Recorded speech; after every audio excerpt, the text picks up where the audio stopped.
Décideur TV a installé son plateau au cœur du colloque NPA Le Figaro pour toute cette journée qui célèbre l'actualité des médias, des télécoms et également bien sûr tout l'univers des startups dans le monde des objets connectés. On est avec Alexandre Mongrenier. Bonjour Alexandre. Bonjour.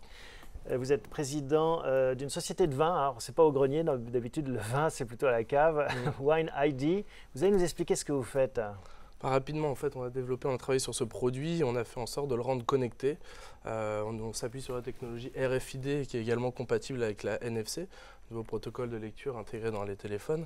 Et l'idée, c'était de pouvoir suivre le produit tout au long de son cycle de vie, jusqu'à nous, consommateurs. Donc, on a vocation à adresser la solution à toutes les personnes de la chaîne de valeur. Donc, ça se présente comme une petite étiquette. Hein. Là, voilà, on a un exemple ici, en fait, cette étiquette, et que l'on peut décoller et accoler au col d'une bouteille. Voilà, donc le principe c'est de venir le sceller sur le col de la bouteille. À partir du moment où c'est posé sur le col, elle devient indissociable du produit. Donc si vous tentez de l'arracher, il y a les mécanismes d'anti-arrachement qui viennent s'activer. Elle se déchire. Elle se déchire, absolument. Quel est l'intérêt? Pourquoi est-ce que, en fait, j'ai envie de mettre une étiquette? C'est quoi le marché, l'usage?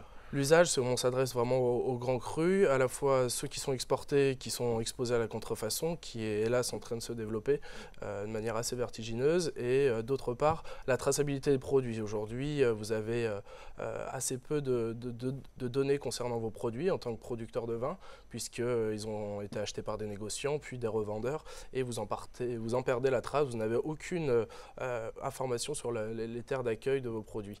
Donc l'idée, c'était de pouvoir suivre les produits, les sécuriser également parce qu'il peut y avoir un peu de détournement de marchandises ou un certain nombre de problématiques qui peuvent se retrouver sur la chaîne de valeur.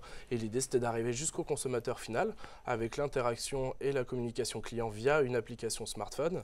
Donc pouvoir authentifier le produit d'une première partie et également accéder aux différents services qui auront été administrés par le producteur. Et on peut gérer sa cave aussi, j'imagine, voilà, savoir ce qui reste. C'est des types d'applications tout à fait qu'on pourrait... Mais quand la bouteille est bue et qu'on la met au recyclage, finalement, bon, on peut déconnecter les puces. Comment ça marche? Il faut arracher l'étiquette pour la faire disparaître? Pour la faire disparaître, oui. À ce moment-là, on la déconnecte. Voilà, il y a un certain nombre de commandes qu'on pourrait utiliser, en tout cas à distance, sans être près du produit. Voilà. J'imagine que votre ambition, c'est d'être carrément sur l'étiquette de la bouteille à terme. À terme, oui, ce serait de pouvoir être reconnu comme label, à la fois de qualité, d'intégrité, puis de traçabilité du produit. Voilà. Quel est l'accueil des vignerons, des producteurs, des négociants? Je ne sais pas avec qui vous travaillez. On vend la solution aux producteurs, mais comme j'expliquais, on vend un certain nombre d'outils de lecture en fait, adaptés à l'ensemble des acteurs de la chaîne de distribution. Le produit est très bien reçu. Vous êtes déjà les premiers clients? On est vraiment en phase de commercialisation. On a plusieurs promesses. Donc voilà, j'ai bon espoir que le produit se développe rapidement. Cette année. Ça coûte cher encore de produire une petite étiquette comme celle-ci, ou j'imagine que les prix vont aussi baisser, mais actuellement ça coûte combien? Les coûts restent encore élevés du fait qu'on développe tout un système autour pour le rendre connecté. Donc il y a du web, il y a de l'applicatif, il y a de l'hébergement, il y a de la sécurité de données, il y a de l'infogérance. Donc un coût unitaire? Nous on a un prix de base à peu près 2,30 €. Et puis donc après ça devient dégressif. Il faut quand même que ce soit une bonne bouteille déjà. Hein. Voilà, il faut que ce soit des crus relativement élevés. Voilà. Il y a beaucoup de services autour et c'est évolutif. Et pourquoi vous êtes concentré? On s'y retrouve. Il faut le voir comme un investissement. Absolument. Pourquoi vous êtes concentré sur le vin? Vous n'êtes pas dit, tiens, on va faire une solution universelle. Non, on veut développer des services et une valeur ajoutée autour du vin. C'est ça l'idée? Autour du vin, à la base, une passion. Je m'y intéressais beaucoup à titre privé, également avec Benoît Sud, mon associé, et de mon entourage. Et lorsqu'on a vraiment observé et analysé le marché, fait de la veille pendant une grosse année, on s'est aperçu qu'il existait en fait un certain nombre de marqueurs, mais qui répondaient que partiellement en fait, aux problématiques que j'ai évoquées. Dernière question, Alexandre. Voilà. Votre ambition, votre objectif numérique pour 2015, quel est-il? De pouvoir déjà réussir dans le milieu du vin.